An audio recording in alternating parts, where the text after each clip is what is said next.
My name is David St-Clair, and this is the abdominal assessment.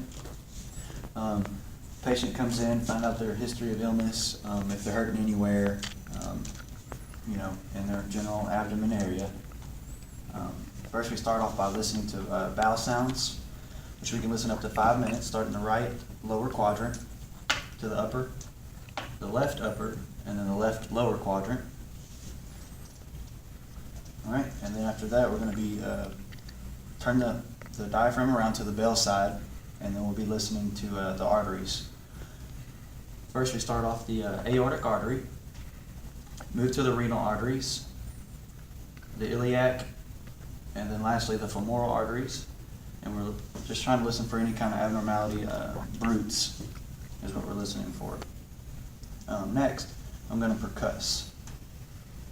It's the same places I just listened to at the aortic. Now the renals,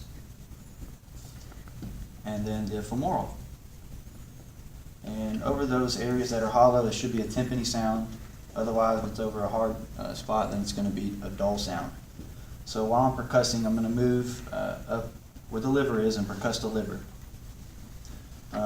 We start at the umbilicus, the mid-clavicular line, percussing tympany, tympany, dull. Okay, so I'll mark it where it starts dull.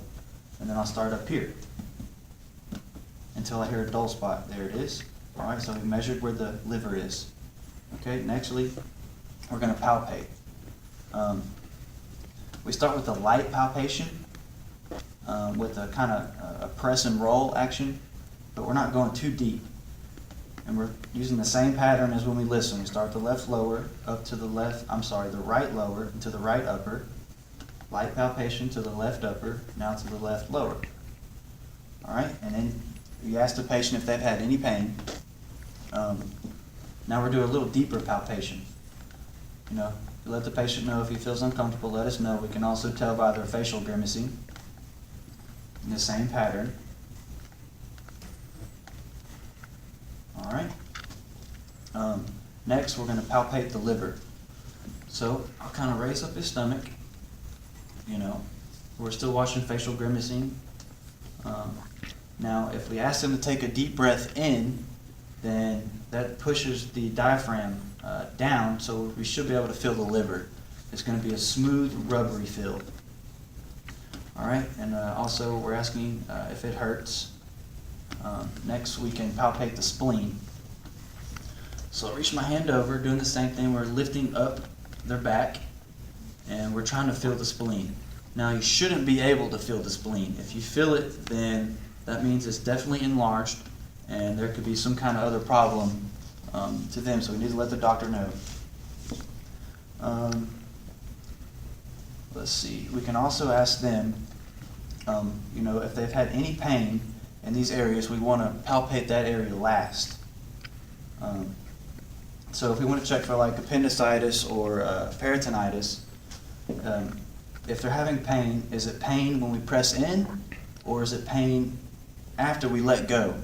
So if it's pain when pressing in, then it's I don't know if it's going to be appendicitis or not, but I know if we let off, that quick rebound tenderness is going to be appendicitis or peritonitis. Also, another test we can check is called Murphy's. We at the aortic spot, we ask them to take a deep breath in. As they take a deep breath in, we press in, and we should be able to tell by their facial grimacing or some kind of sound that they're going to kind of ball up real quick, and that's going to be a positive test for Murphy's. Also, we can do this test where we cross it over. It's just tighten up the ab muscles, and if we put pressure and ask the patient to lift up his leg, it's also tightening his muscles, and it just helps us get more knowledge of why or where they're hurting at, and you can ask them to lift up while we're putting pressure. Also, we can do the heel thump, and if it's a kid or anything like a nurse or at a school, if you were to rise up on your toes and then ask them to drop to their heels, they're going to put pain right here, and then they're going to, kind of bend over and ball up. For the most part, that is the abdominal assessment.